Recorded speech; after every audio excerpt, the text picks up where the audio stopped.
বিচারে সবার প্রতি সর্বোচ্চ ইনসাফ প্রতিষ্ঠা করতে হবে বলে মন্তব্য করেছেন এবি পার্টির সাধারণ সম্পাদক ব্যারিস্টার আসাদুজ্জামান ফুয়াদ। তিনি বলেন, শেখ হাসিনা সহ আওয়ামী লীগের নেতাকর্মীদের বিচারেও পরিপূর্ণ ইনসাফ প্রতিষ্ঠা করা উচিত, কারণ ইনসাফ আইনের শাসনে রাষ্ট্রের একটি ধাপ। বুধবার 22 অক্টোবর রংপুর পাবলিক লাইব্রেরি মিলনায়তনে এবি পার্টির মহানগর সংগঠকদের কর্মশালায় তিনি এসব কথা বলেন। এবি পার্টির রংপুর মহানগর যুগ্ম আহ্বায়ক গুলজার হোসেনের সভাপতিত্বে অনুষ্ঠিত দলীয় এই কর্মশালায় আরও উপস্থিত ছিলেন কেন্দ্রীয় সাংগঠনিক সম্পাদক আবু বক্কর সিদ্দিক ও মাহবুবুর রহমান সহ ইলেকট্রনিক এবং প্রিন্ট মিডিয়ার সাংবাদিক বৃন্দ। আপনাদের চরিত্র ফুলের মতো হয় না কেন? আপনাদের পাড়ায় মহল্লায় ফুলের এই ফুলের সম্মানটাকে পর্যন্ত নষ্ট করতেছে। এরকম একটা মিথ্যা স্লোগান কাঁপছে, অমুক ভাইয়ের চরিত্র ফুলের মতো পবিত্র।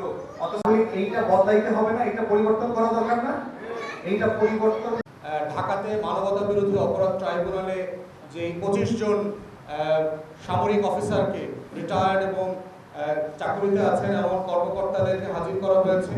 আমরা অবশ্যই মানবতা বিরোধী অপরাধ ট্রাইব্যুনাল আইসিটির যিনি চিফ প্রসিকিউটর তাজুল ইসলাম সাহেব আছেন এবং তার পুরো টিমকে আমরা ধন্যবাদ জানাই।